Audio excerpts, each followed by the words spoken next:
Hello everybody, welcome back to the channel. Those clouds don't look happy. As you can tell, we're not going to be flying today, but we are going to be talking about things that fly. And today we're going to be doing a comparison between my DLE 170 powered Airjet paramotor that got a lot of traction and a more typical unit that's a Gravity Defiant with a Moster 185 Plus. I'm going to try to keep this one brief. Let me know if you like the new editing style, because I'm really trying to cut down on my 20 and 30 minute long videos. Yeah, so we moved inside pretty quickly. That turned into a lot of rain. So if you're familiar with military vehicles, especially tanks, you'll probably understand the terms soft versus hard factors.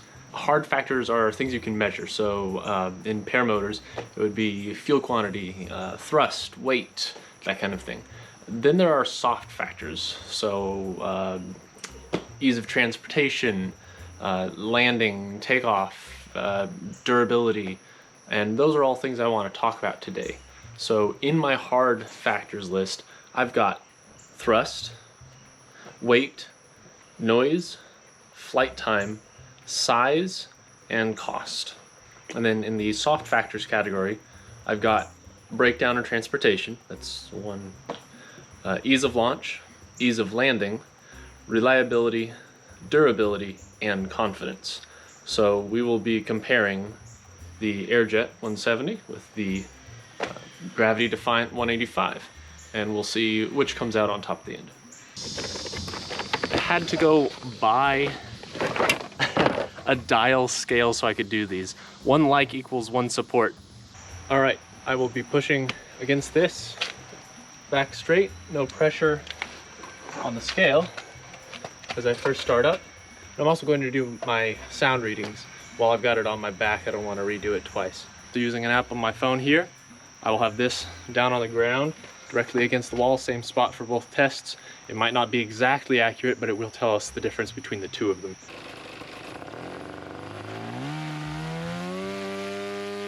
A quick note, I measured low on the Defiant, as you'll see in a moment. I took this deficit of 39% and added it to the Airjet. I chalked this up to my testing method.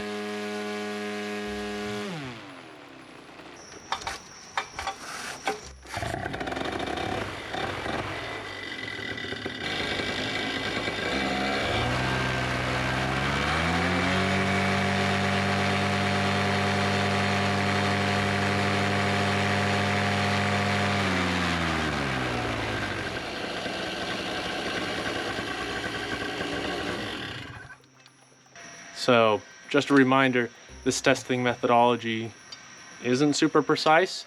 It's really just to compare the two between each other. I will say the DLE is significantly louder from behind than it is in front, but hopefully this shows you that the DLE has much less power and is actually quite noisier because of the faster spinning propeller and no redrive like the normal Moster's got. So I'm going to do weight with this bathroom scale. It's actually really hard to find dial bathroom scales.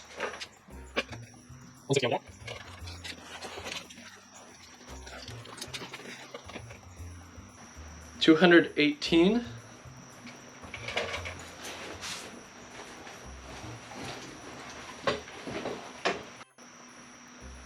232. As expected, the Airjet is quite a bit lighter. Next is flight time. Obviously, the Defiant is going to fly longer. Its whole frame is a fuel tank. You can get 5 gallons in that, whereas the Airjet only has a 1-gallon tank. What I think is more interesting is fuel burn. The Airjet, because it's smaller, you have to have higher throttle setting for cruise to make the same amount of thrust as the Defiant at a lower setting. So the Airjet actually empties its tank in about 45 minutes, meaning it's less than an hour for the 1 gallon you got in there. 1 gallon on my Moster will fly pretty much an hour, maybe a little longer. So higher fuel burn. They're similarly sized engines, but this one has to spin faster to do the same amount of work for longer. And then we've got size.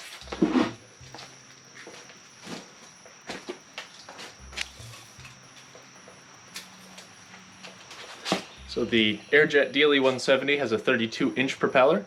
The hoop diameter total is 38 inches, It's actually 30 inches deep with the J-bars installed, and they can't really swing out of the way, so it's quite long when prepared and ready for flight.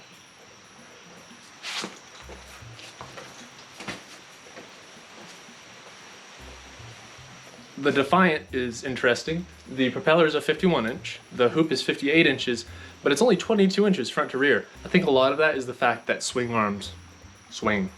Obviously, the DLE wins. It's so small I can fit it in the passenger seat of my car with the hoop section off. So, kind of hard to beat that. Cost is the biggest win for the DLE 170. Honestly, I'm kind of disappointed that nobody's made a redrive kit for that motor. It's electric start, it's super lightweight, it's super cheap. If you did a redrive on it, you could probably make Atom 80 levels of power because it's a 17 horsepower engine and just swing a bigger propeller. Anyways, the DLE 170 powered Airjet, after tax, after shipping, and after the propeller and exhaust upgrades, is about $3,300.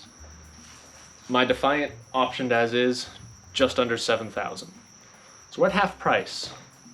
Obviously, that's gonna lean towards the smaller, cheaper unit. That's pretty much it for the hard factors. Next, we move into soft factors with kind of one that blends the lines. Breakdown and transportation. So the DLE, I can take it apart quite a bit faster and put it together quite a bit faster than the Defiant. And the Defiant is not a difficult paramotor to take apart and assemble. In fact, now that I've got a quick release hub, I don't need any tools for it. But the little guy with the pre-strung net on the hoops, like how Fresh Breeze does it, really just clicks together and Velcro straps on. So it's almost a full 2 minutes faster to assemble and have it ready for flight, as it would sit taking it out of my car and wanting to launch. Pre-flight before you launch, but getting to the pre-flight point where it's ready to fly is quicker with the little one. Because it's so small, you can just, seriously, I could throw that in the passenger seat, the hoop section's on the floor, and my wing stuffed in there in a 2-seat convertible sports car and have it all in the cabin. When it comes to full-size paramotors, the Defiant really assembles and disassembles quickly and easily, but you really can't compare it with something that small. So in what I'm going to call modularity, Airjet wins. Ease of launch was a tough one for me to think about.